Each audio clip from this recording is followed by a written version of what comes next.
con mucha prisa que esta tarde iba a...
Ah.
Yeah.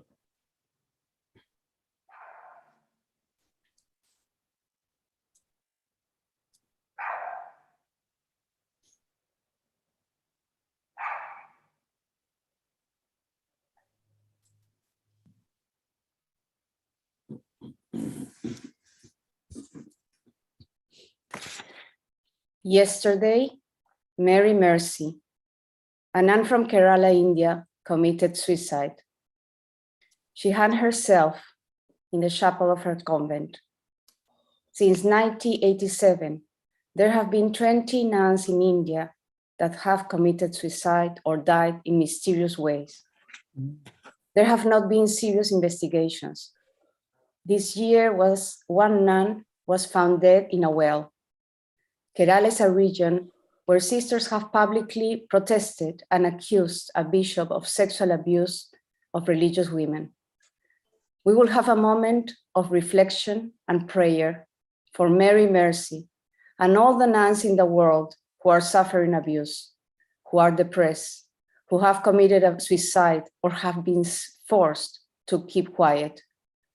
After each reflection, we will have 30 seconds of silence. We cannot lose one more life, one more sister. If Mary Mercy took her life, it is because she was desperate. We don't know the details.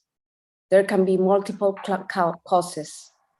It could have been due to depression, to personal traumas, or abuse, or violence.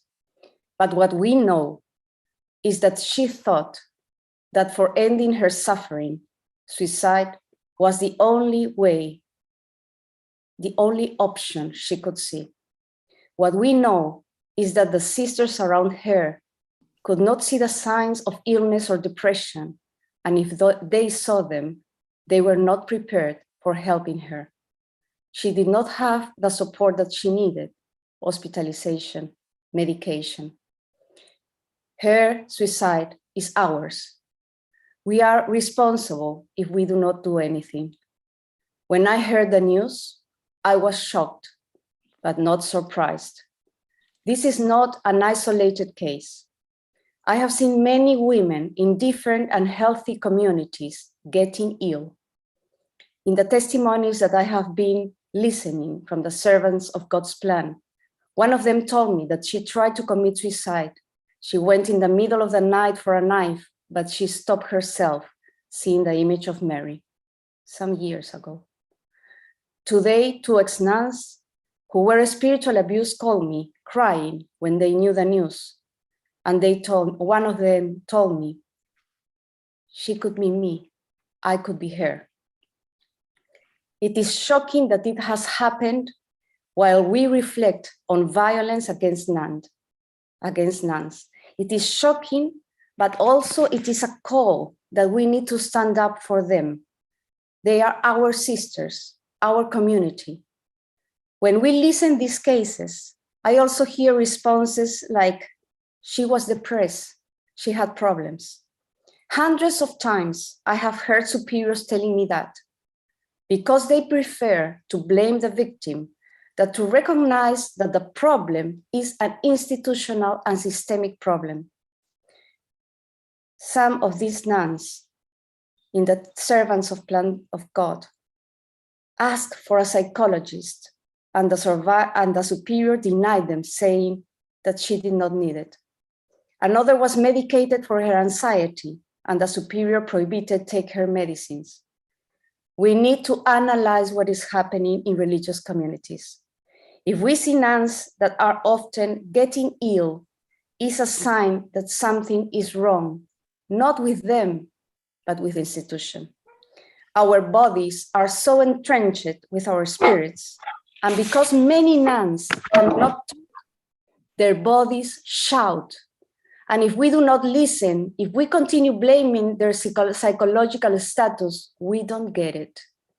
We need to save other women's lives. We cannot accept losing more sisters. We need to address the structural violence. If in any community a woman suffers from a spiritual abuse, she will not be happy. She will be sad. She will not flourish. She will get ill. We could not help this nun. We could not help Mary Mercy. I feel sad. We feel sad. But this sadness has to become a renovated commitment to continue advocating for women, for nuns, trying to reach other women and nuns that are suffering. It is more common than we think. These problems are greater than we imagine. That she hung herself in her chapel, cries out to God, enough.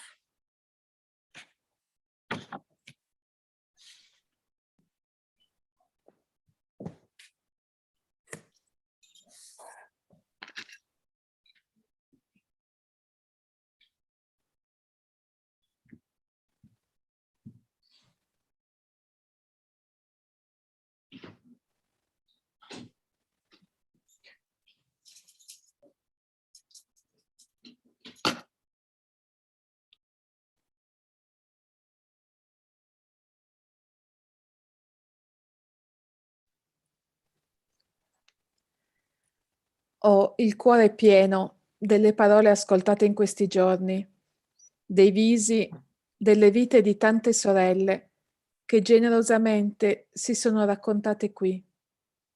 Ma al tempo stesso mi sento schiacciata dal male, dalla quantità di sofferenza, dal dolore innocente a cui tante donne sono state condannate dopo aver scelto di consacrare la propria vita al servizio di Dio, dei fratelli e delle sorelle. Ho il cuore che grida e l'unica preghiera che riesco ad articolare è che la rabbia non cresca dentro di me e dentro di noi, ma che si faccia forza generativa per portare nelle nostre comunità cristiane, ancora una volta, l'annuncio che Dio vuole che abbiamo la vita e l'abbiamo in abbondanza e che tutto ciò che va contro la vita non viene da Dio. La strada della consacrazione dovrebbe testimoniare il regno di Dio che viene e non l'inferno. Uso le parole di Adriana Zarri, una eremita e poetessa italiana, che dice: Dio mi sta bene bambino e meno Dio possibile, perché se lo penso onnipotente lassù a guardarmi, non so se lo posso perdonare. Ecco, in questi giorni che ci preparano al Natale, chiedo per tutte noi, per tutti noi e anche per la Chiesa gerarchica, la grazia di riconoscerlo bambino e meno Dio possibile, meno onnipotente possibile, perché mai più nessuno possa esercitare un potere soverchiante in suo nome e mai più nessuno possa usarlo come alibi per compiere il male.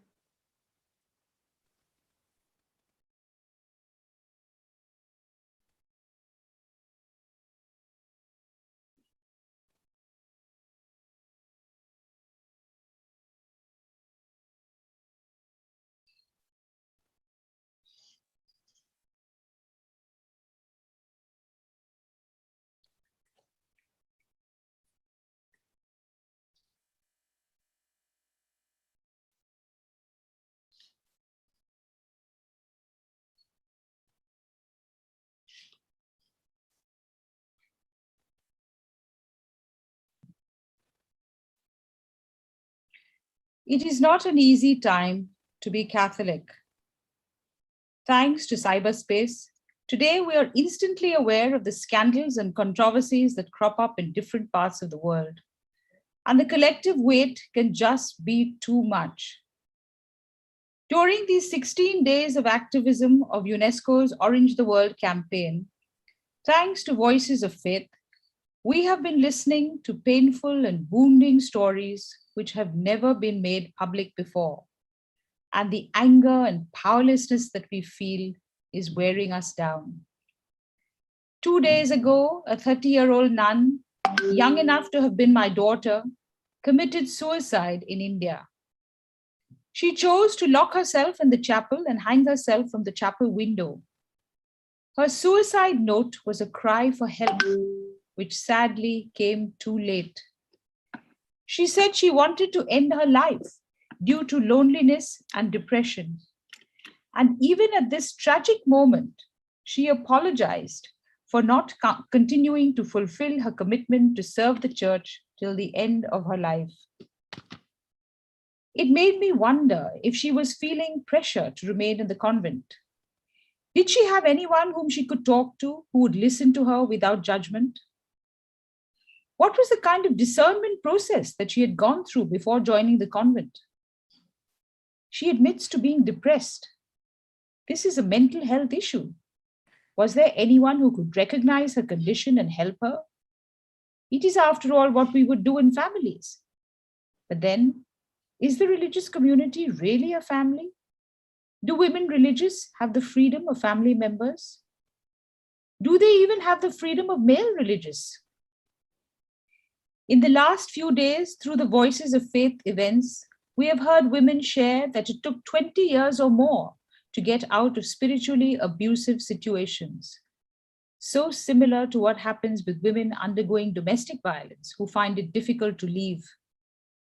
The shame of failure, guilt at letting God down, guilt at wasting the congregation's resources, helplessness at the limited options available because she is not trained for any employment, fear of confronting religious authority, fear of the unknown, fear of placing a financial burden on the family.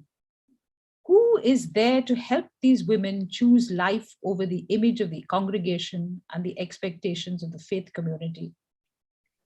More and more, we women are finding ourselves in a corner, unable to defend what seems indefensible.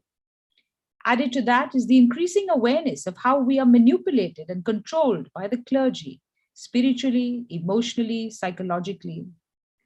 Pope Francis has drawn attention to the evil of clericalism, but there are also rules of the church put in place by celibate men that cause so much guilt and grief to the faithful. We are made to feel guilt because we choose marriage partners that are supposedly not the right religion or gender, or because we choose medically accepted means of planning our families. We are brought up to believe that the sacraments are central to Christian living, and then we are denied these sacraments when we cannot follow the rules of the hierarchy, which begs the question, is the Catholic Church a club? It is tempting to walk out of this club. My children often ask me how I, a feminist, can still stay in a church that discriminates against women with such impunity, violating the human rights that are promoted across the world. I often ask myself the same question, and the answers have been different at different stages of my life. At this moment, when COVID has moved us out of churches and the site of our ordained pastures, when we have experienced the freedom to worship as we please, when we have formed faith communities way beyond parishes, I realize that more than worship or the rituals or even the sacraments, it is these faith communities that sustain me, women and men, including women religious and priests, who live sacramental lives, who worship in spirit and in truth as they hunger and thirst for justice in the church and in the world. People who mourn together as they witness the harm that has been done to women in the church by structures and teachings founded on patriarchy and clericalism. For me, these women and men are the church. They sustain me and inspire me and challenge me. They are the reason I stay within.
Felt that she was alone in her struggle, and that was not fair to her, that we should be with her, at her side. Another side which was difficult, which I found difficult, was that from the Sneha Sadan side, maybe they had suffered so much through this thing, and people spreading all kinds of rumors, that the person in charge of Sneha Sadan was very tight-lipped, because at one time he was being suspected even. Who murdered the sisters? And why were they murdered? How to move? What to do? We had the feelings and we wanted to pray, but we did not have the expertise that was needed to tackle the issues which emerged. And therefore we contacted in the college, through the college, a lawyer, a doctor, some staff members who were willing to also support this movement. And then I also appealed to the public whom I knew through the college and in the parishes, and I found a lot of interest and support. There were the two sides. The reports of the newspapers disillusioned the Christian population a lot because the reports were so damaging to the reputation of the sisters. But gradually it came to be seen that those reports were really doctored reports. The real post-mortem did not say what came in the papers. Therefore, something has happened in order to ruin, if I may say, the reputation of the sisters, and therefore cast a blanket, a slur, which everybody wanted to hide why this happened, why the sisters are being blamed, and then the fear that worse may come out of it. So better to keep silence. One way of keeping the people in silence, a culture of silence. We went to the Archbishop also to speak to him and ask him what was being done from the side of the church. So he said that they have contacted the authorities and that they are in touch. And so they feel that the police are doing the best that they can. Police also frightened our people by saying, you never know what more can come out. But at the same time, I have a doubt and I have questions to ask, and I ask them.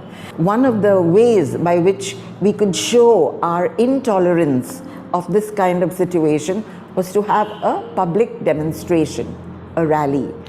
And therefore we decided about having this rally. Hazel the academician became also Hazel the activist. It's like walking the talk. We teach a lot of things in theory in the college, and we say that you should tell students you have to be prepared to take up issues, causes, citizen participation and all that. And here's an issue which certainly is challenging us, the murder of two sisters who were also in the field of social work because they were looking after children. And therefore they were really rendering a service to humanity. Why should they be murdered in this brutal way? Many people were in opposition because they said, to what purpose is this rally? What are you going to prove? Why don't you call this off? Because I think it's doing more harm than good. For me to continue with a movement when the head of the archdiocese is telling me, I think you should call it off. Was a terrible decision to make. To say no is like being disobedient. And at the same time, how would I answer these 80, 100, 500 people who had agreed that we will stand by you? The church is not just the hierarchy. And therefore, while that may shake my faith in the actions of the hierarchy, but it doesn't shake my faith in the church as such. I was praying that the church, that is the presence of God, may save me in some ways, because I could not face, even by nature, I'm not such a bold, courageous person. I mean, I have my convictions and all that, but I'm not one who can just stand up and shout on the street. Something that should not have happened, happened. And a society should not permit it. That nuns should be murdered like that. If not nuns, anybody, even a beggar on the road, nobody, neither lynching nor... So when that happens, you have to take action. At that time, I had qualms of conscience even in front of the Archbishop telling me, and I mean, as a religious society also, we are told always to be obedient to the authorities and all, and I was flouting that. He was saying, call off the solidarity rally, and I said, I cannot. The respect that you have had for these people falls. And we rise up high.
Thank you to all who contributed spontaneously to these 20 minutes of prayer, reflections, and peace.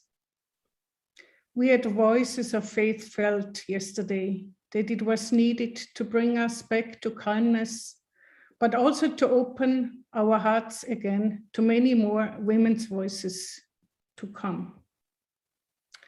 Mayella Lenzen. In 1953, at the age of 14, Mayella Lenzen decided to follow the example of her godmother and become a missionary sister. She joins the Order of the Sisters of the Precious Blood. That was actually my dream, my wish. For one thing, we were brought up very religiously. And from my parents' religious point of view, God practically had the right to demand sacrifices from us, she says. In December 1959, she says goodbye to her parents, flies to Kenyan capital Nairobi, and trains to become a nurse. The conditions are tough. No home leave for 8 years, not even at Christmas. No salary, just room and board. A few years later, the order put her in charge of a bush hospital in Tanzania. At the beginning of the 1980s, the nun is promoted to provincial superior. However, she came into conflict with her superiors and was transferred. In a crisis region of Tanzania, severely affected by HIV, she's supposed to coordinate the AIDS work of the church. Mayella will tell us today her life story. For all listeners, always be aware that our storytellers are traumatized again and again when they tell their stories, and that no life story can be told in 15 minutes. Dear Mayella, I know about your fears, but we will do our best to make sure that your story is not lost, even if we have to tell it over and over again.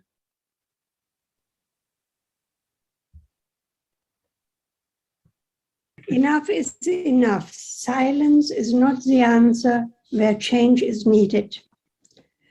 Als Jahrgang 1938 gehöre ich sicher zu den letzten großen Zugängen der Orden und war als solche 40 Jahre lang Mitglied einer Missionskongregation.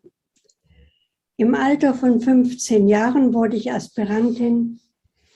Am 8.12.59 flog ich das erste Mal in die Mission, soeben 21 geworden.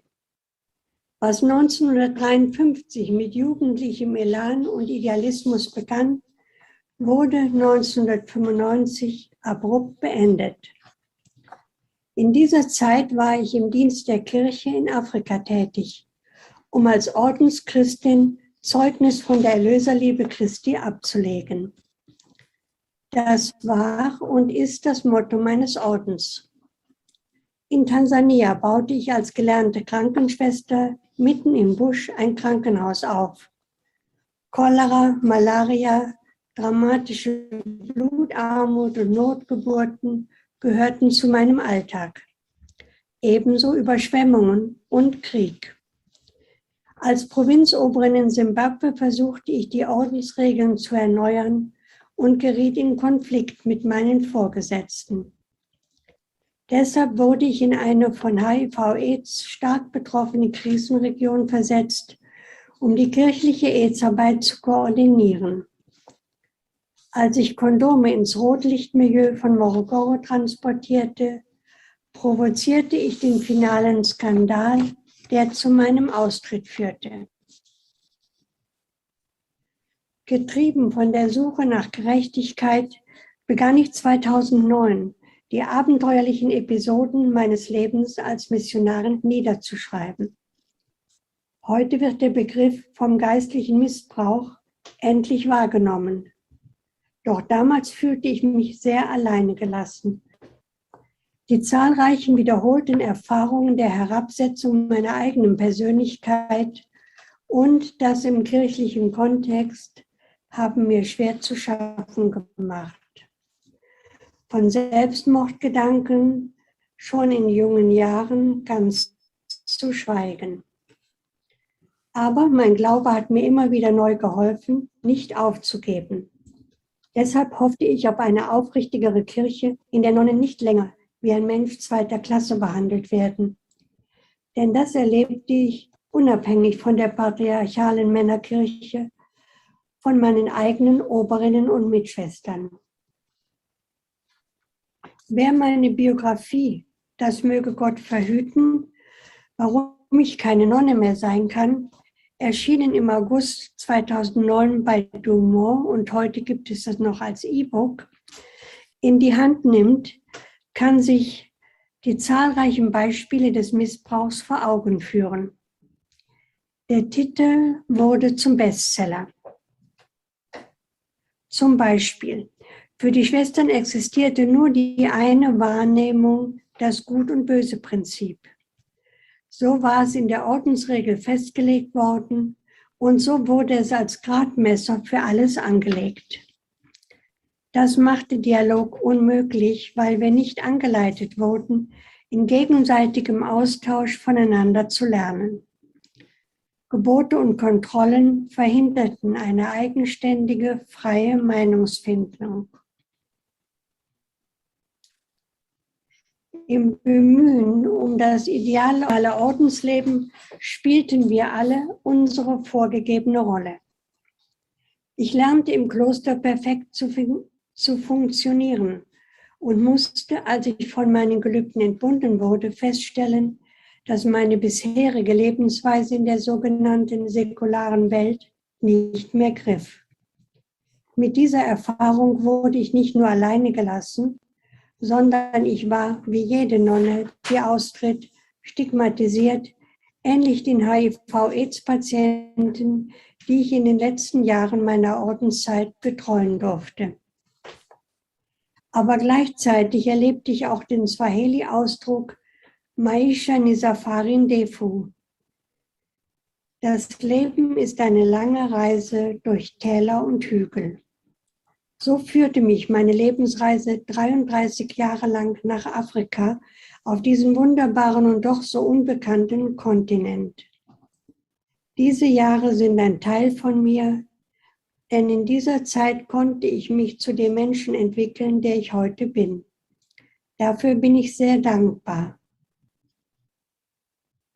Aber ich erlebte ebenso, dass wir Schwestern uns als Einzelne dem System unterordnen müssen, auch wenn es aus höheren Beweggründen geschieht. Das ist sehr demütigend.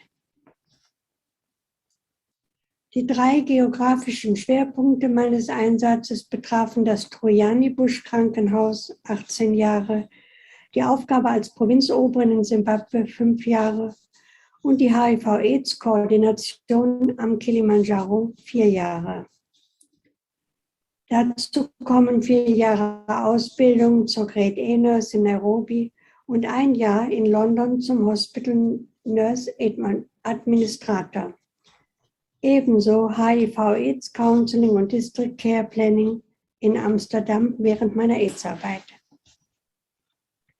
Während ich mich auf diesen Voices of Faith Event vorbereite, stelle ich fest, dass ich praktisch noch einmal mein ganzes Ordensleben in den Fokus nehme und immer wieder neu beginnen. Es macht mich beinahe krank, neben einem grippalen Infekt. Und endlich wird mir klar, dass nur ich es in der Hand habe, was ich schreibe. Der Event ist so breit gefächert, dass meine paar Seiten möglicherweise untergehen werden. Das macht mir Angst, aber mein Zeugnis ist mein Bekenntnis zu meinem Leben und zu dem stehe ich. Als ich 1965 in Trojani begann, waren die 60 Betten unterbelegt und die Bevölkerung blieb distanziert.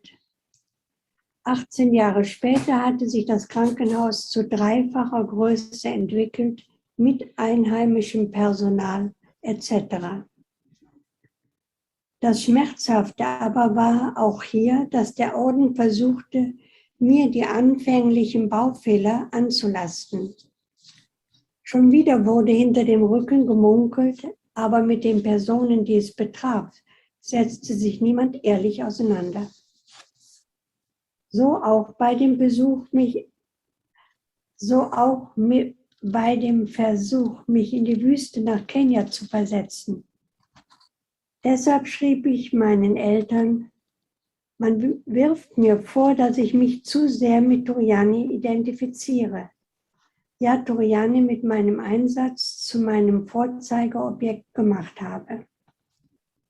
Diese Haltung würde dem Ordensleben schaden.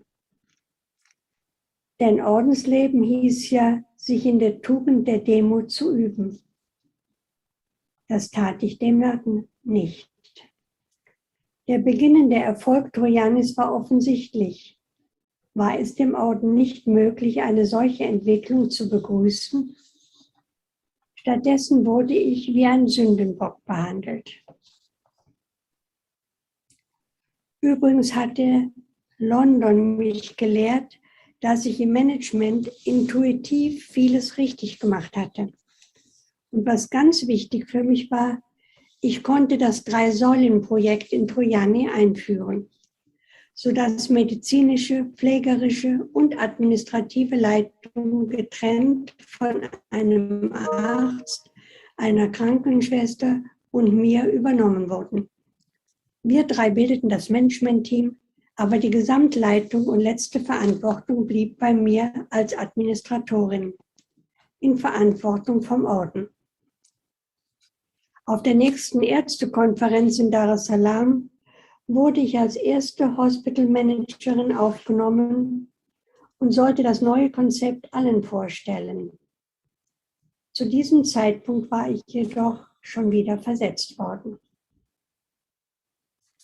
Diese Versetzung erfolgte nach Simbabwe, dem früheren Südrhodesien, das 2 Jahre zuvor seine Unabhängigkeit erlangt hatte. Ich wurde Provinzialin.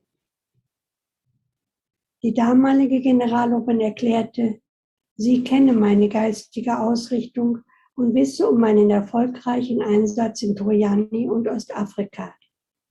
Das sei Grund genug, mich für diesen wichtigen Posten vorzuschlagen.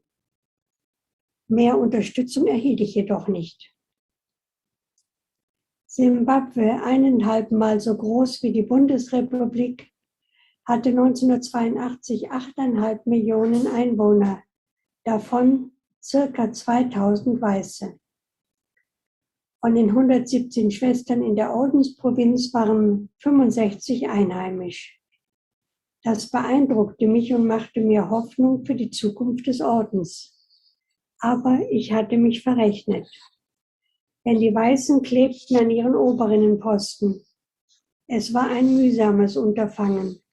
Tatsächlich schwarz gegen weiß. Erst musste ich mir meine eigene Position erkämpfen, weil bis dato andere bestimmt hatten, was getan werden durfte. Zum Beispiel ein eigenes Fahrzeug zu haben, Bauvorhaben etc. Man wollte mich kontrollieren, anstatt umgekehrt. Aber was noch viel schlimmer war, war die nicht vorhandene gegenseitige Wertschätzung von Schwarz und Weiß. Um das ein wenig zu ändern, ermöglichte ich allen erst einmal einen Volksschulabschluss und dann ein anschließendes Studium je nach Begabung. Wir führten den Dialog ein. Ich hörte mir immer beide Seiten an. Nach 5 Jahren wurde mir auch dieser Posten genommen, denn ich hatte zu viele Erneuerungen eingeführt und die Jugend maßgeblich gefördert. Heute ist eine von ihnen unsere Generaloberin. In die HIV-AIDS-Arbeit ging ich, weil ich mich genauso stigmatisiert fühlte wie diese sterbenden Menschen. Damals war AIDS die Todesursache Nummer 1. Doch glaubte der Papst noch immer, Kondome verbieten zu müssen. Schließlich wurde ich als Kondomnonne betitelt und hatte dem nichts mehr entgegenzusetzen. Wir sind alle Christen und stehen in der Nachfolge Christi. Was hindert uns daran, in der gegenseitigen Wertschätzung zu leben? Jeder zu jedem, frei von Vorurteilen, weder schwarz noch weiß, Ordensfrau oder nur Laie, Bruder oder Schwester. Wir alle sind gleichwertige Geschöpfe Gottes für eine kurze Lebenszeit mit dieser jetzigen Erfahrung beschenkt. Mit dieser unserer jetzigen Erfahrung beschenkt. Mariella Lenzen. Mariella, ich weiß, du hörst uns zu. Ganz herzlichen Dank. Und ich möchte nachträglich noch zum Geburtstag gratulieren. Wir hatten eigentlich vorgehabt, den in Rom zu feiern. Vielleicht können wir es auf eine andere Art nachholen. Nach wie vor Happy Birthday nochmals. Sister Mary Kellin. I met Sister Mary Kellin virtually in 2020. And then live in Nairobi last September 2021. I don't have the hours to do her life story justice. Sister Mary is a spunky as well as interpret Irish woman who set out to make the world a little bit better without losing her unsentimental view of living and dying. In the mid-1970s, she was sent to Nairobi by her order of the Sisters of Mercy.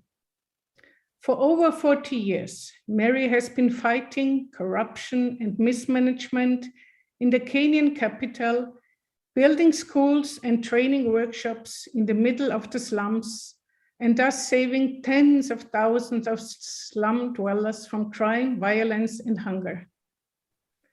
In the beginning, there were only a few small classrooms in tin huts, but with the support of international aid organizations, Sister Mary has built many large building complexes to date.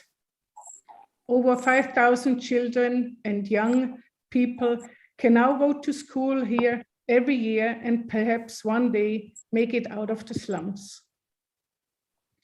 Her perseverance and fearlessness, but also her humor and her always realistic attitude to life are the strongest weapons to overcome resistance.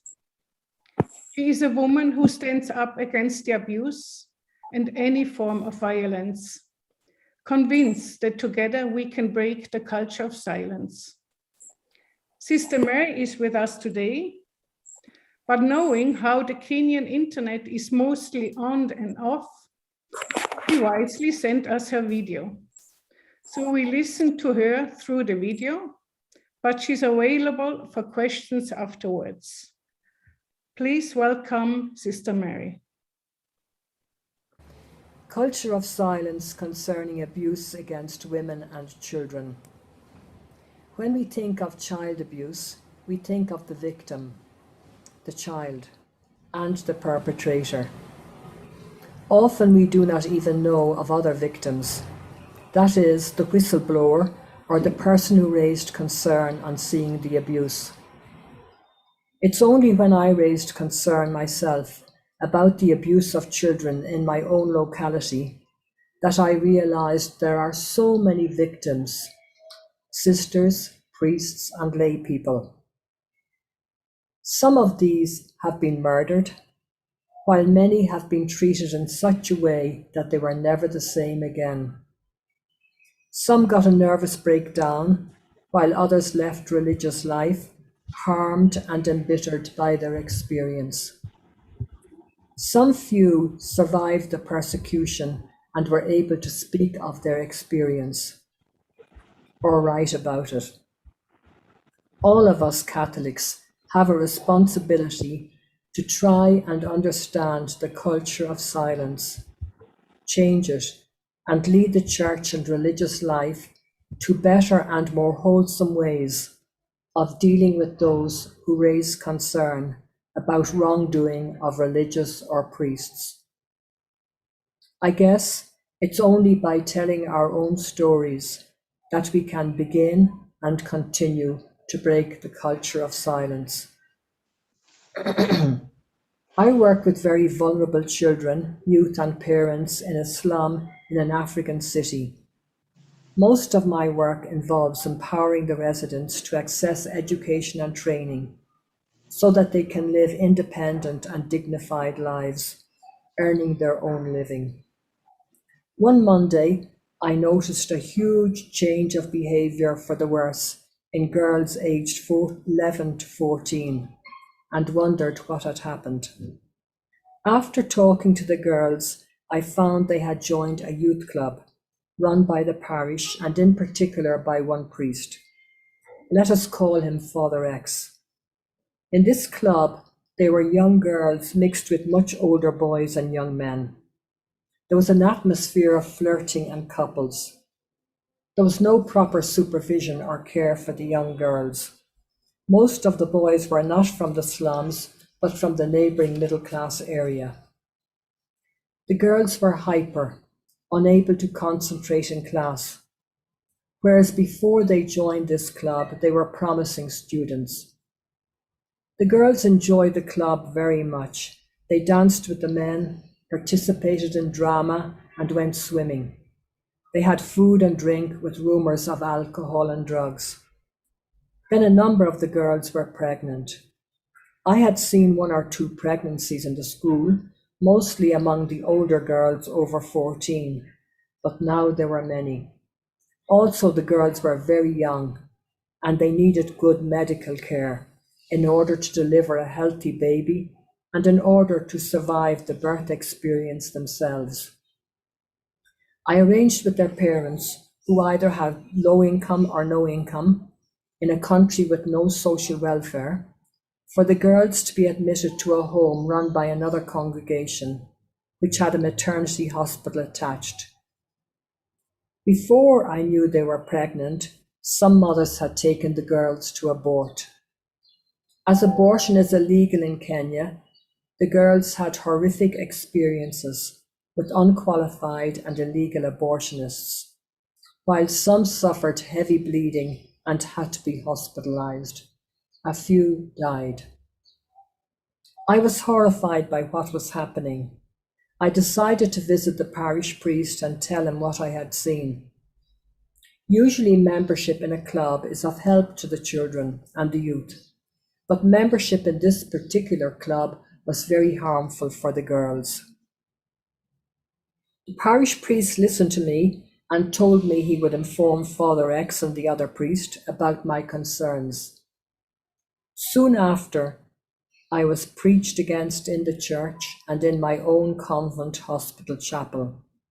I was attacked by lay people and prayed against at the prayers of the faithful. I lived in a community of 15 sisters at the time, and at a community meeting, 8 sisters accused me of speaking uncharitably about the priests and of being jealous of Father X. They were ashamed of having me in the community. The other 6 remained silent, yet they knew I was speaking the truth. They had seen for themselves that the behaviour of Father X was not appropriate.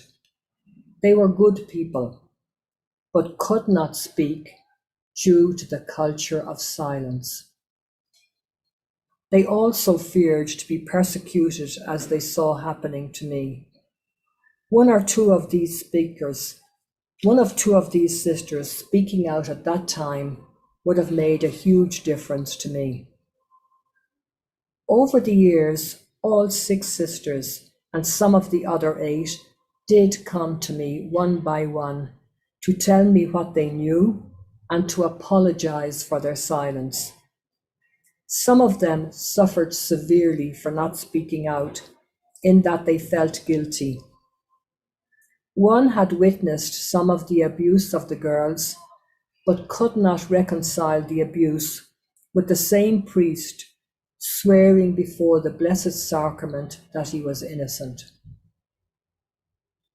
10 mothers from the slums got together and wrote a letter to the Cardinal telling him what was happening and that I was the only person speaking on behalf of their children.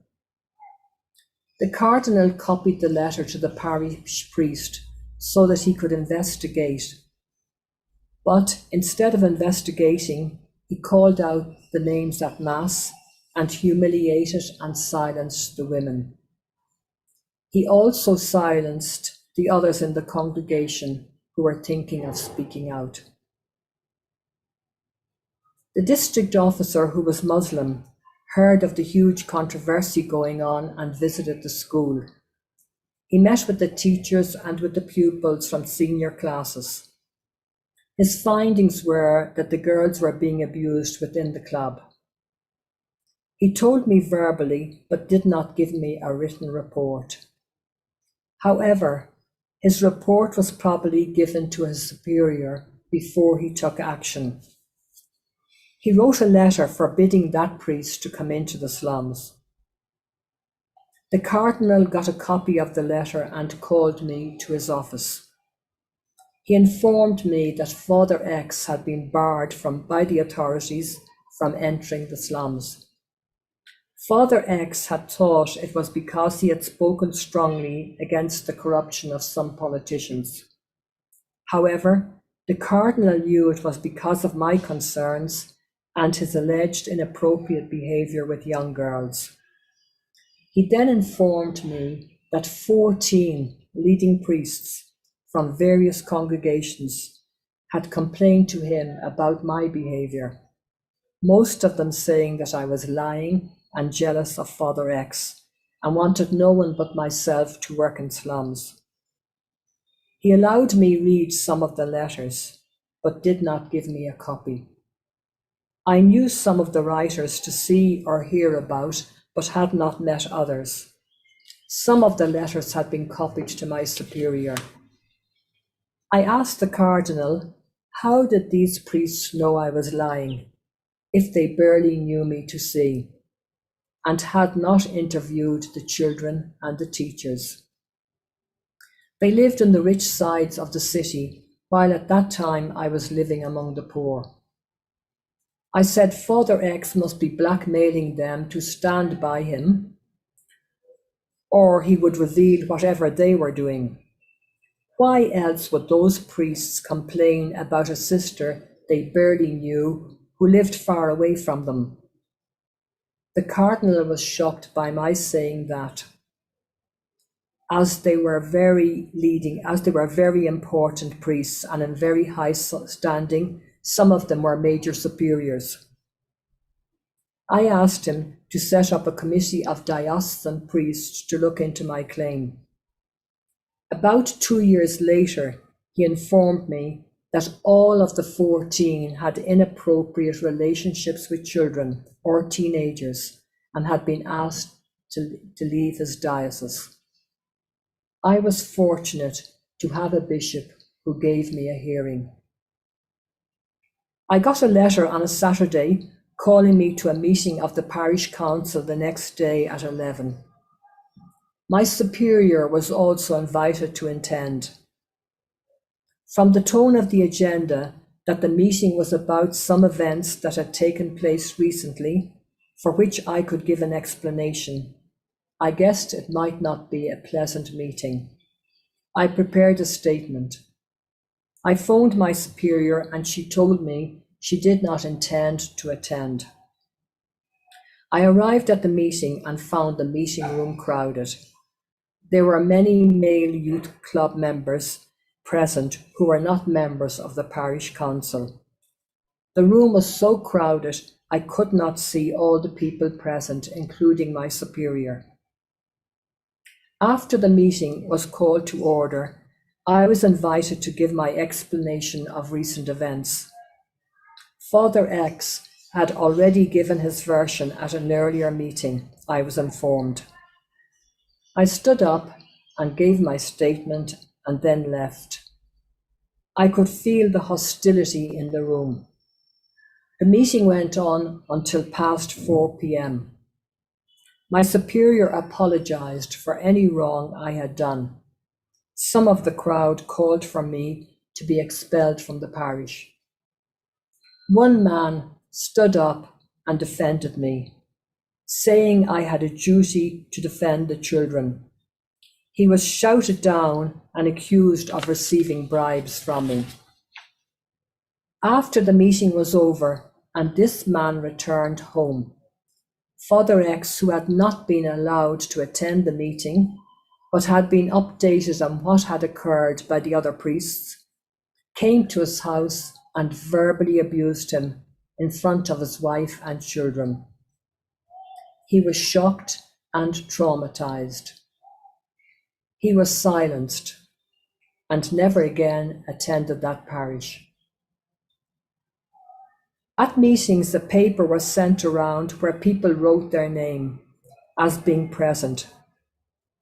The Cardinal received a letter asking for my removal from the parish, signed by these names. However, when the Cardinal phoned some of the parishioners whose names were there, they said they had signed no such letter. It seems the letter was superimposed on top of their signatures. I did not know about this until years later, when a parish priest told me that Father X had done this. The Cardinal then had informed them that the letter he received was fraudulent. The Cardinal now decided to send Father X out of his diocese. He notified the priest and his superior. He informed me and told me to move immediately from my small convent back to a big community. He also informed my regional superior that I was to move with immediate effect for my safety. He told me not to go to work for 10 days until after the priest was gone. When I did return to work, I got death threats from male members of the youth club. I reported the threats to the police. I warned those men that if anything happened to me, my office, house or car, the police would come for them. I then endured years of blame for the exit of Father X. The priests continued their culture of silence. They never admitted openly that his exit was due to his own activities. Though through the years, individuals did tell me that what I alleged was true. Seminarians from the College of Theology, used by members of various religious congregations, marched to the Cardinal's office to demand my removal. Sisters from various congregations in the parish berated me, accusing me of being a traitor. How did I endure these years of verbal abuse? The first reason was that I was very busy, as we had an AIDS pandemic and there were many sick people and orphans to be catered for on top of the normal work. Second, an older sister had told me her story of what happened when she reported abuse. She was not believed. She was criticized and taunted for raising concern. She became nervous and could not sleep and made mistakes at work. She had no one to talk to except the priest and the doctor, who believed her community members who were covering for the perpetrator.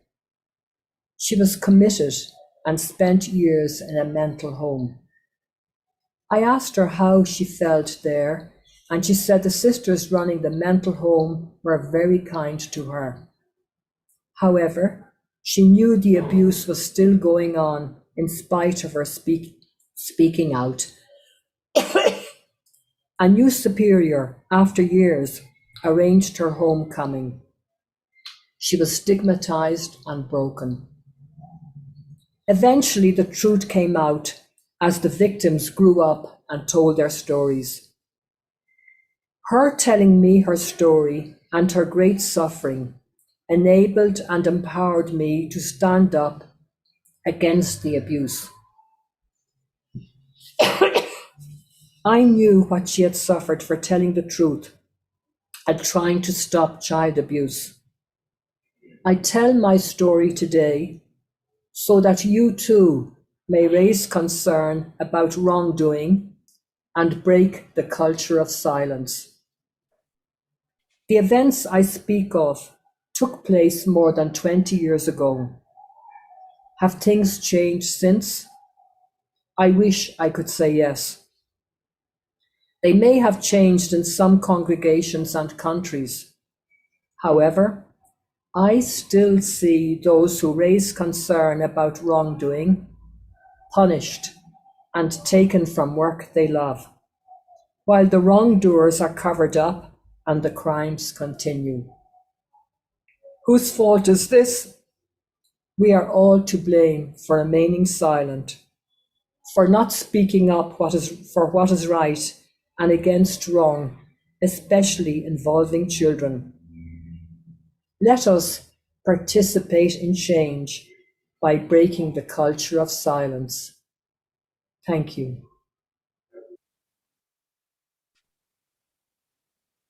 Thank you, Mary. Keep going fighting for justice. And I would say you have definitely 100 more men and women here now who are with you in solidarity. Dr. Ana Lourdes Suarez is sociologist, professor at the Pontifical Catholic University of Argentina. She has researched and published extensively about feminine religious life in South America.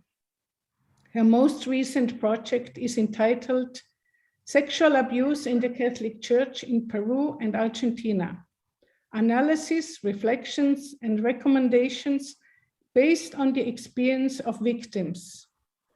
Today, she brings to us the perspective of South America to accuse some factors that prevent women religious to speak out in that region. Welcome and thank you for joining us. Thank you so much. I'm really honored to be here, and I have to say that I have been participating all these days of the 16 days, and I am really kind of emotionally and intellectually challenged. I'm going to continue in Spanish because it's my mother language. Estructuré esta presentación en 3 partes. Voy a valerme en algunas partes de un PowerPoint que voy a compartir. Ahí está. Se ve.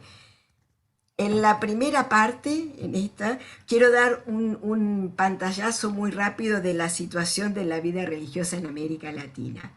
Acá, como se ve en este gráfico, en los últimos 50 años, desde los años 70, en América Latina hubo una pérdida de vida religiosa, más o menos 15.000 religiosas, con un comportamiento distinto en Sudamérica que en el resto. En Sudamérica fue más intenso. Y también se observan distintos patrones.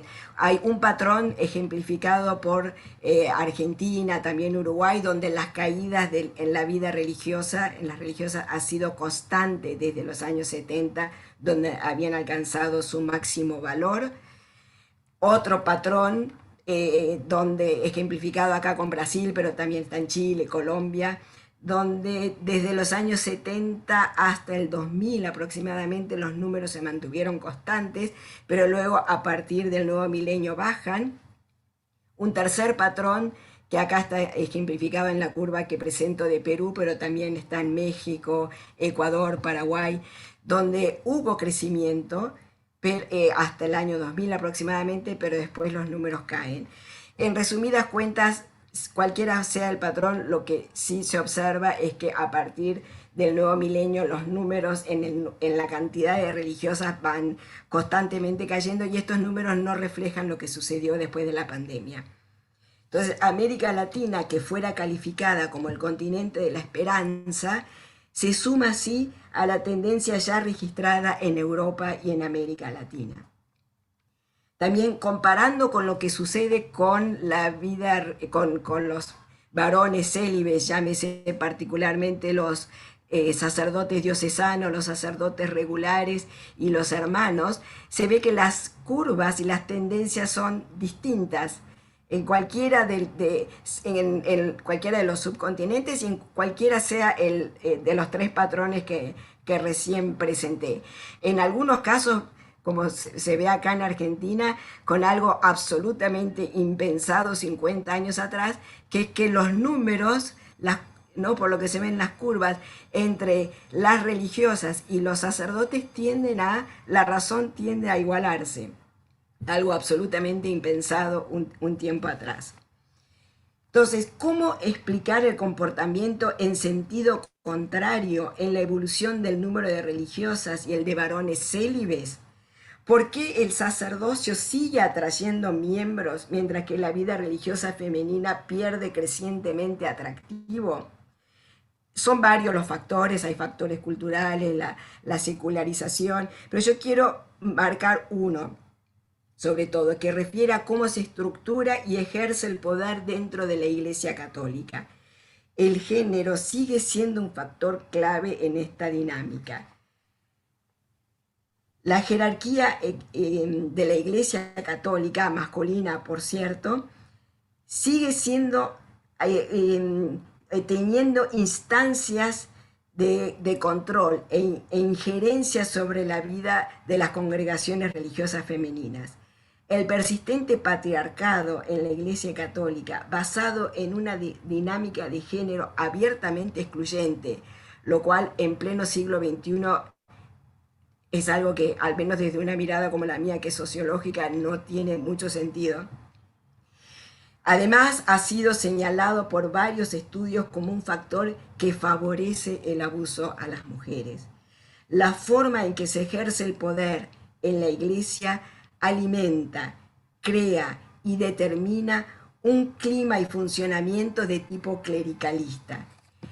Pese al creciente reconocimiento del daño que produce, la cultura clericalista ha demostrado ser en extremo resistente al cambio, tanto en lo simbólico como en lo concreto.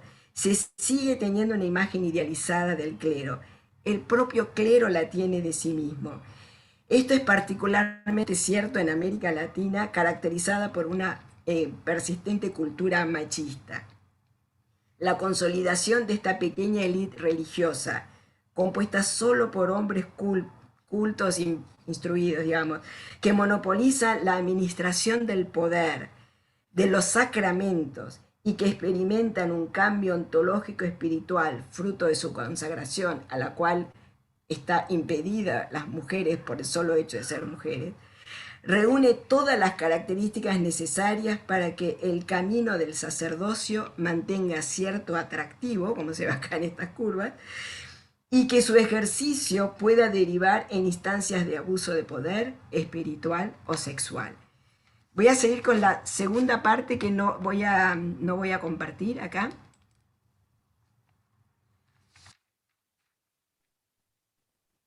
En relación a los abusos a las religiosas, es un tema del que se habla por lo bajo. Se escucha constantemente en diversos ámbitos eclesiales que en los países de América Latina está por estallar una bomba en relación a los abusos sexuales, particularmente a religiosas. Las conferencias de religiosos y religiosas van tomando conocimiento de víctimas a través de canales generalmente informales. ¿Por qué no se da otro paso? ¿Por qué no se denuncia? Hay muchos temas que previenen y acá los testimonios han sido clarísimos respecto a qué es lo que está dificultando la denuncia. Yo voy a decir algunos que son más pertinentes para América Latina. La Iglesia Católica sigue gozando de altos niveles de confianza en la sociedad. Eso es particularmente cierto en nuestras sociedades. Se la percibe como una institución comprometida en el campo social, especialmente con los más pobres. De hecho, y es así, las estructuras de la Iglesia son instrumentos a través de los cuales llegan múltiples ayudas a los sectores populares. Y de eso se vale el Estado y también las organizaciones sociales. Entonces, un tema, la alta confianza en la Iglesia. Segundo tema, la falta de confianza en la justicia penal, en la justicia de nuestros gobiernos, en nuestros estados. Se la percibe como del lado del fuerte, del más fuerte. Sabemos que la justicia es un juego de poderes, embebido en el patriarcado. En nuestros países lo constatamos todo el tiempo. ¿Por qué confiar en la justicia cuando no solo se la ve inoperante, sino que no se la percibe como del lado de las víctimas, menos aún si son mujeres? Un tercer factor, esto que pasa con la justicia civil también pasa con los mecanismos al interior de la iglesia. Los testimonios de recién son clarísimos. Una iglesia atravesada por el patriarcado, basada en dinámicas clericalistas, con mecanismos claros que operan para mantener el status quo.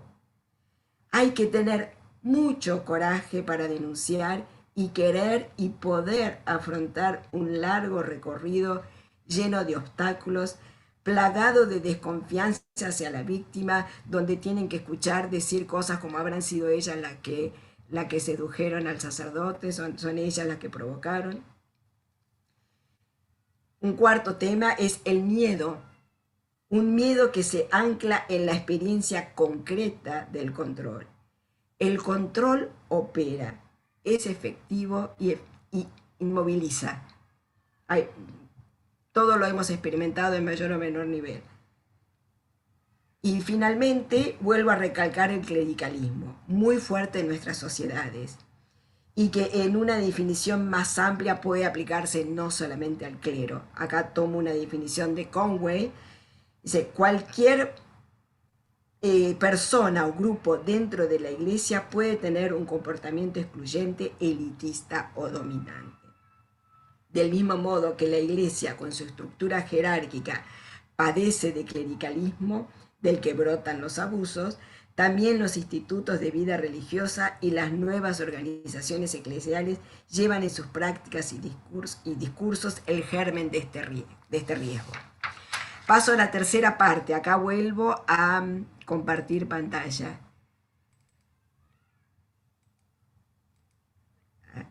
Ahí se ve.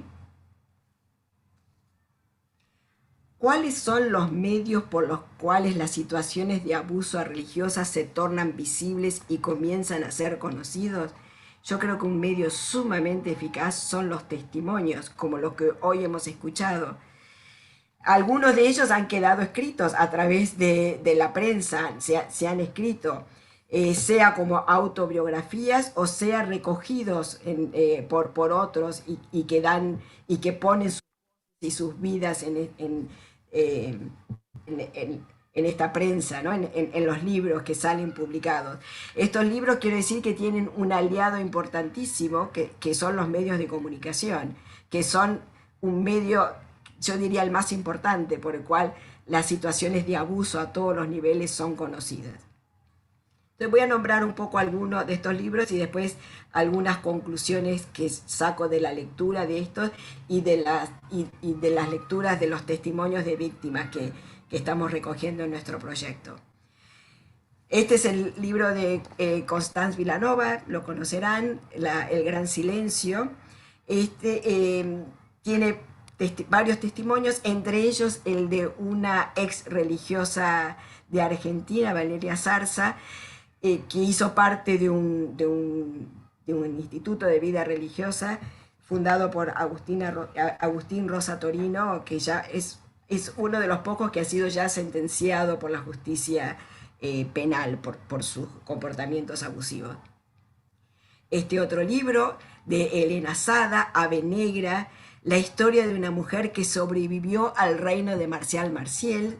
Marcial Maciel fue el fundador de los Legionarios de Cristo, una organización, un grupo donde con sacerdotes, con varias instancias de vida consagrada también para religiosas, no sé si habrán escuchado, él también fue sentenciado, él murió. Una organización que pese a todo lo que ya la propia organización reconoció sobre el abuso del fundador, sigue fuerte, que tiene mucha presencia en los países latinoamericanos. Estos dos libros, mitad monjes, mitad soldados, todo lo que el soladicio no quiere que sepas, de Pedro Salinas, y La jaula invisible, mi vida en el soladicio, que cuentan, dan testimonio de lo que sucede, yo no quiero decir lo que sucedió, porque puedo seguir diciendo lo que sucede, porque el grupo sigue funcionando, fundado por Figari, que también es una organización creada en América Latina, en Perú, que también ha tenido bastante desarrollo y con un comportamiento similar al de los legionarios de Cristo. Este otro libro sobre el reino del padre Antelo, esto refiere a una organización fundada en Uruguay, que también con este mismo esquema, donde hay sacerdotes, muchas religiosas, y también laicos que lo forman. Acá muy interesantes los relatos también que salen ahí con los testimonios sobre distintas situaciones de abuso de conciencia, de poder. El libro de Sandra Migliori, Raza de víboras, Memorias de una novicia, también sobre abusos en una institución, abuso de mujeres en una institución religiosa. Después el libro, no sé si me fui. Siervas Trinitarias, este libro que salió hace un tiempo, fue escrito por Janina Loswell, que falleció un año después de escribirlo, con testimonios muy fuertes. Esto es un instituto secular fundado en España, pero que tiene todavía, paradójicamente, pese a todo lo que sale en los testimonios del libro, presencia en Argentina, en Chile, en Venezuela. Después finalmente puse porque acaba de salir, no sé si lo escucharon, Salvatore Cernuzio, El velo del silencio, que trae el testimonio de 11 religiosas o ex religiosas. Todavía no lo pude ver, no sé si tiene testimonios de religiosas de América Latina. Estos relatos dan cuenta, perdón que lo pongo ampliado, así, ahí está, disculpen. Estos relatos dan cuenta de abusos sexuales en algunos casos, pero sin duda de abusos espirituales y de poder.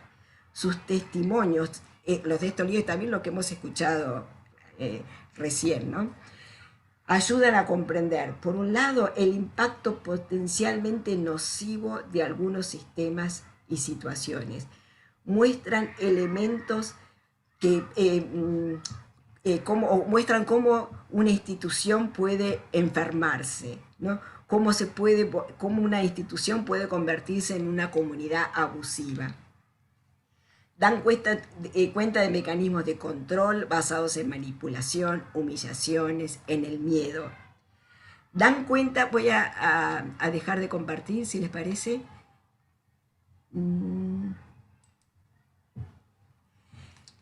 Dan cuenta de redes de complicidad y de complacencia. Yo creo que este, para mí al menos, ha sido un concepto muy iluminador. Son conceptos que muestran la complejidad de circunstancias que provocan silencio cómplice, conformando al interior de ciertas organizaciones una red tóxica de relaciones. El abusador, la abusadora, no actúa solo. Suele tener facilitadores, habilitadores activos, grupos a los que refiere el concepto de redes de complicidad que apoyan el abuso de diversas formas. También tienen habilitadores pasivos, grupos a los que refiere el término redes de complacencia, que hacen la vista gorda ante lo que está sucediendo. Ven, pero no ven. Estos facilitadores a menudo no tienen malas intenciones, pero el mal comportamiento es contagioso y los prejuicios pueden cegarlos. Empieza a acumularse evidencia que muestra que el comportamiento perverso se propaga a través de estas redes y corrompe las instituciones. Se evidencia una miopía y una mudez moral, una condición en la que las personas no ven y no hablan sobre cuestiones éticas. Se observa así cómo los contextos pueden influir hasta el punto de conectar y desconectar de modo selectivo los propios principios morales. Si se quiere detener el comportamiento poco ético persistente, no basta con condenar a los abusadores por sí solo. Las redes de complicidad también deben abordarse y el comportamiento de los facilitadores debe ser expuesto. Esto que hace a la trama del silencio. Debería llegarse a un punto donde los propios miembros de las organizaciones entiendan que deben levantar el velo sobre el gran daño que causa el comportamiento abusivo. Ojalá se llegue a ese punto.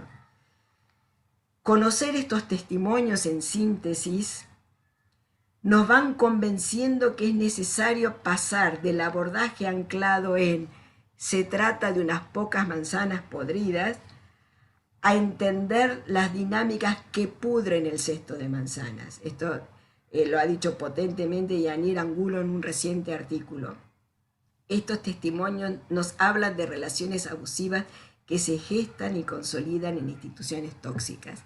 Yo les digo brevemente, yo en mi juventud pasé 7 años de mi vida en la vida consagrada, célibe, y después por distintos motivos dejé, pero todos estos conceptos que van saliendo ahora para mí son de una enorme luz, porque le ponen nombre a situaciones que uno vivió pero que no entendía bien de qué se trataba. Entonces me parece importantísimo. Yo creo que para terminar digo esto, se necesita conocer más. No se puede reparar lo que no se conoce y lo que no se reconoce. Se necesitan investigaciones interdisciplinarias, honestas, independientes, académicamente bien armadas. Investigaciones que dimensionen el abuso sexual a las religiosas, que lo cuantifiquen, que identifiquen a las víctimas y a los victimarios. Por supuesto que sé que es dificilísimo, ¿no? Pero la Iglesia, y más aún la latinoamericana, carece de una tradición de acercarse a las disciplinas de las ciencias sociales y humanidades para estudiarse a sí misma, para medir, para cuantificar. Le interesa poco, o más bien diría está poco interesada, en hacer un informe al estilo de los que se efectuaron en Estados Unidos, en Australia, en Alemania, en Irlanda, en Francia, y menos aún que si estos contemplan abusos a mujeres. Se necesitan investigaciones interdisciplinarias que profundicen en los variados mecanismos que sustentan el abuso espiritual. Ya en este caso, estudios de tipo más cualitativos, estudios que se adentren en las relaciones entre ciertas dinámicas de las organizaciones eclesiales y el afianzamiento de prácticas y discursos que favorecen los abusos. Estudios que ayuden a comprender por qué ciertas prácticas dentro de los institutos religiosos, tales como el voto de obediencia, el carisma compartido, la vida comunitaria, son susceptibles de degenerar en su vivencia. Muchas gracias.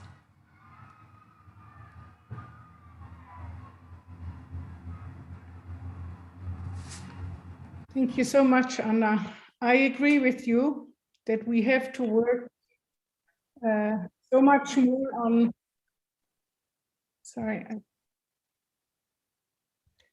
and that we have to network. We have to network and to work together on this toxic system and really to filter out what more we can do to change it. Thank you, Anna. Any questions to the audience? Please put your questions into the chat. We come to our last speaker. Sibylle Geister-Mehner comes from Frankfurt in Germany. She co-founded the Maria Magdalena and Co campaign in Innsbruck. She studied theology and is trained as a pastoral assistant and was sent out in Limburg Cathedral. That was almost like an ordination for me, she said. With my husband, who is a full-time deacon, and our 5 children, I have already had many experiences with the church. She will tell us how she's doing in the Catholic Church, her suffer from the discrimination of all women in the Catholic Church, and what it means to be a full-time minister married to a deacon. Sibylle wants to motivate vigilance and rebellion against this violence, promoting discriminatory structures. That we shouldn't complain, after all, is so drummed into us women. But it's not true, she says. When we compare women's voting rights, we hopefully realize how human rights violating the institution of the church treats us women. That is why I'm speaking here, where violence against women is concerned. Thank you so much, Sibylle, for speaking up. Ja, gerne. Vielen Dank für die Einladung hier. Ja, warum ist die Situation von uns Frauen, die jetzt auch nicht einem Orden angehören, sondern allgemein von uns allen, die auch nicht so dramatische Leidenserfahrungen gemacht haben in der katholischen Kirche, warum ist diese Situation trotzdem auch relevant für diese 16 Tage gegen Gewalt an Frauen? Ich sehe eine Ähnlichkeit zwischen Frauen in Gewaltbeziehungen und uns Frauen allgemein in der katholischen Kirche, dass wir uns nämlich viel zu viel gefallen lassen und weiter mitmachen. Zu der Spitze des Eisbergs, den von ihren Männern oder sogar Priestern stark misshandelten Frauen, gehört der stützende Berg darunter, der wie im Wasser verborgen vielleicht nicht so brutale Gewalt erleidet, aber alltägliche Diskriminierung, Unterdrückung und Beherrschung. Diese patriarchale Struktur verseucht unsere Kirche. Unser Sohn sagt meinem Mann und mir immer wieder, wie krank er die Situation finde. Wir seien wie Co-Alkoholikerinnen, die es nicht schafften, sich vom Partner zu trennen. Ich antworte ihm dann, wir wollen uns nicht unseren Platz nehmen lassen. Wir haben vieles in der Kirche als gut erlebt. Wir glauben an eine Göttin, die aus Unterdrückung befreit. Und deshalb dürfen wir nicht wie eine Co-Alkoholikerin weiter mitmachen, sondern müssen unseren Platz in Liturgie und Leitung für uns reklamieren. Das kann ein langer Wüstenweg sein. Und ich erlebe selber, wie ich die Geduld auch verliere. Aber trotzdem müssen wir dranbleiben. Zuflucht wie in einem Frauenhaus finde ich bei Maria 2.0 beziehungsweise Maria Magdalena und Co. in Tirol. Wir wollen in der Kirche bleiben, aber uns und unsere Stimme erheben und die Kirche wandeln. Kirche mit einem starken Frauenbild kann Frauen, die von häuslicher Gewalt bedroht sind, viel besser stärken.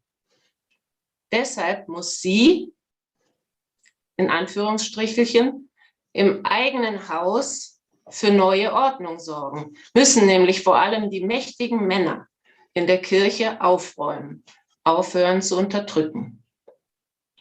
Für diese schwere Geburt mag Ihnen und uns das Magnificat der Gottesmutter Kraft geben.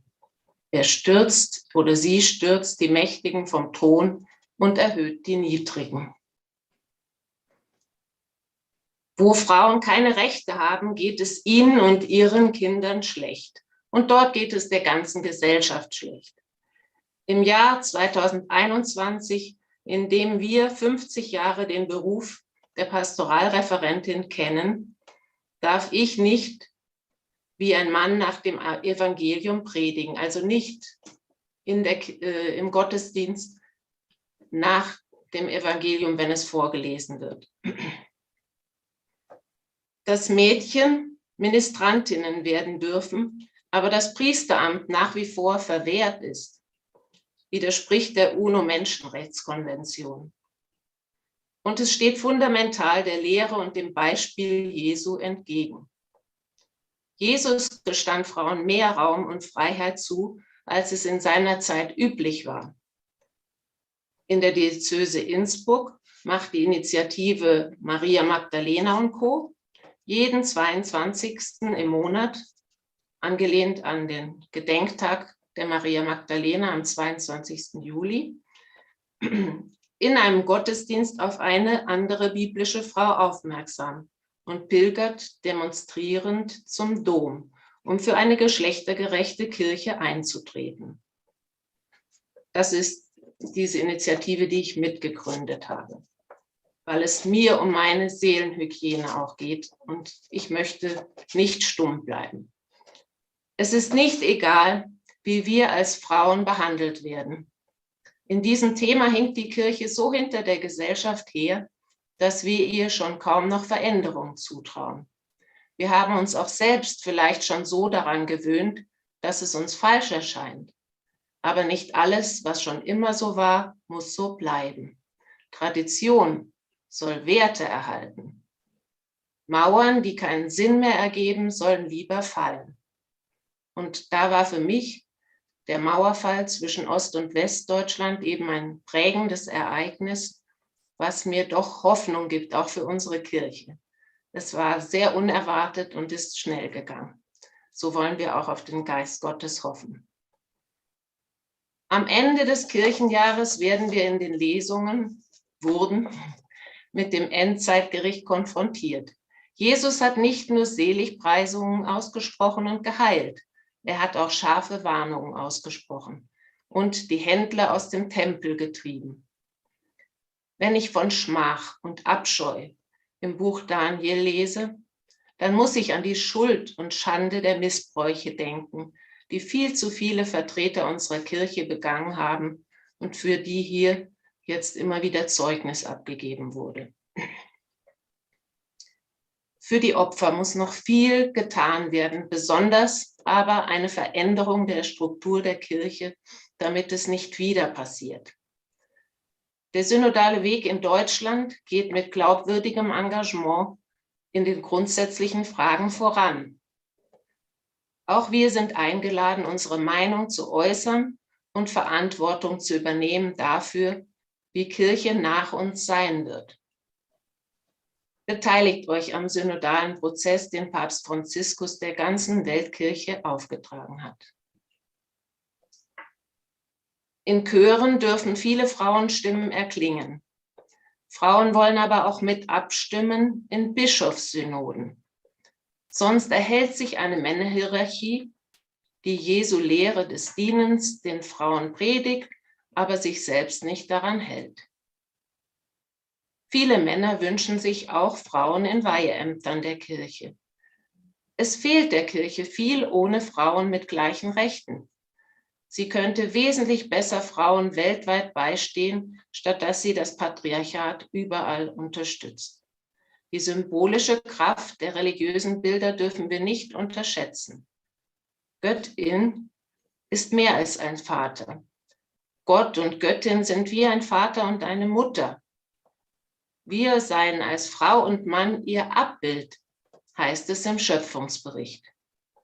Öffnen wir uns für dieses weite Gottesbild. So greifen Spiritualität und Schutz der Schwachen ineinander. Gewalt und Missbrauch, Machtmissbrauch muss der Boden entzogen werden.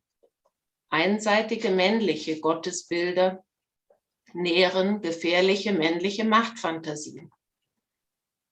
Heilsame Bilder können Frauen, die Gewalt erlitten haben, stärken und uns allen zur Prävention dienen.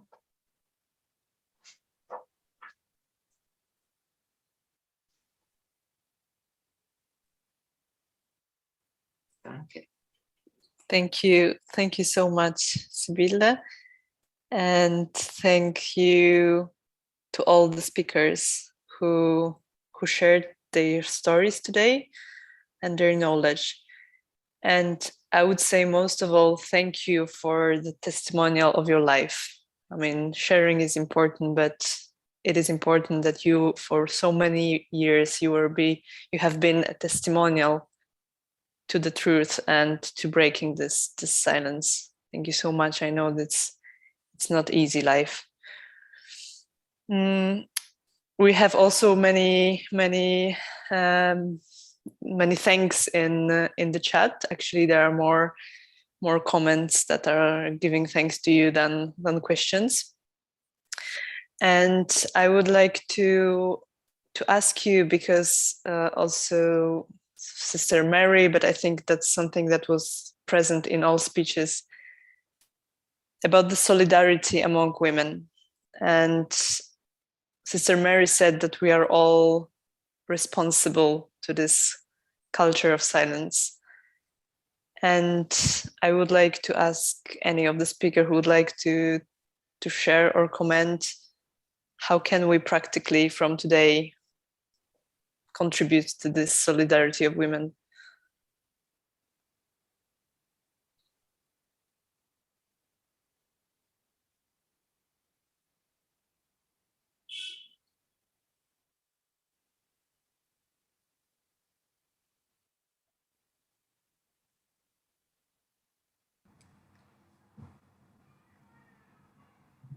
Well, I could say, well, I speak again in Spanish.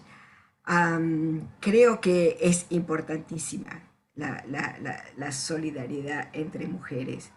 Y creo que en algunos puntos empieza a darse, yo lo percibo, siempre en los márgenes, en el sentido que hay miedo al control, hay tantos mecanismos de control que digamos, dejan todos en el margen, y en los márgenes se actúa desde ahí, ¿no? Y se va, pero creo que es un buen comienzo. Yo creo que lo importante es empezar por reconocer lo que sucede en las instituciones y lo que está sucediendo. Cuando uno reconoce y ve, se solidariza. Pero es necesario tener el coraje de, si uno siente un malestar, si siente...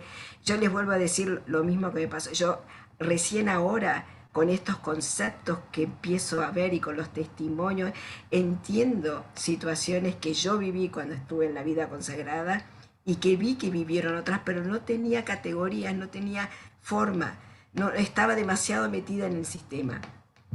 Entonces creo que es necesario tener, si uno siente malestar, si uno siente, bueno, empezar a hablar, empezar a buscar la forma de tratar de entender qué está pasando. Y yo creo que automáticamente se va creando más solidaridad.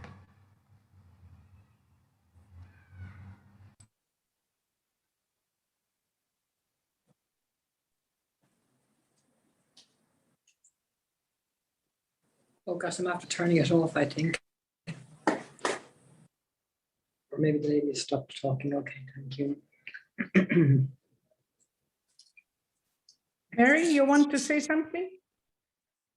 Was it on mute? Yes, you're unmuted. Yes. Yeah, I just want to say thank you to everyone and congratulations and Voices of Faith. And the more we meet and the more we talk and the more we listen to each other, the more the solidarity can build. But what I noticed when I had cases, I noticed that the priests were very united and that their superiors had told them if they had nothing good to say, to stay quiet. But with the sisters, there wasn't that solidarity. And sisters were left alone, isolated. And I felt very sad about that. You know, your friends, the people you'd been with, people you'd been working with. And when you were in trouble, you were left isolated out there. People didn't want to be associated with you. So I felt we are very behind in solidarity, we women. We really have a lot of work to do to build that solidarity.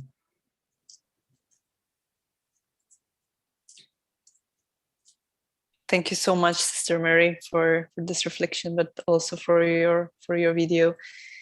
Sibylle, do you feel any chances for this growing solidarity? Is it growing in your experience, or is it still a little? Ja, mir ist da eingefallen noch, dass ich es als sehr stärkend erlebt habe, dass ich eine Frauengruppe schon seit meinem Studium hatte. Damals haben wir uns während des Theologiestudiums eigentlich, ich glaube, wöchentlich oder in relativ kurzen Abständen getroffen. Und jedes Mal hat eine von uns wieder ein Thema oder eine Art kleinen Gottesdienst vorbereitet und wir waren eine sehr schöne Gemeinschaft. Und diese Gruppe trifft sich noch immer jährlich und wir sind sehr verbunden miteinander und haben uns deswegen auch in dieser Sensibilität für das Frauenthema sehr wach gehalten. Und hier in Innsbruck erlebe ich es jetzt auch wieder so, dass ich in einem feministischen Lesekreis bin, wo wir uns gegenseitig unterstützen und auch wachhalten für das Thema. Und ja, auch dieser Kreis Maria Magdalena und Co. tut mir sehr gut. Und ich glaube auch den anderen, die damit hingehen, ist es Solidarität, die, wie auch die eine Sprecherin, ich weiß jetzt leider nicht mehr ihren Namen, am Anfang gesagt hat, diese Gruppen, da spürt man wirklich den geteilten Glauben. Ja. Thank you so much. Thank you very much. If we don't have any other comments or any other questions, I don't see anything in the chat. I would like to thank you once again to your brave voices, and I think we keep commitment to share your voices and not to be silent, and to be connected and make sure that your voice is heard in different languages also. Thank you very much also to the sisters and women, not religious women, who followed us with videos, who shared videos, who were present here. Thank you very much to Sister Hazel. Thank you very much to Mayela. And I hope that we can continue this solidarity, meeting each other in the internet, but also finding new ways to really raise our voice, because I believe that also outside these meetings, we need to finally get heard. Thank you so much also to our interpreters who made these voices available in 5 languages. Thank you so much to all.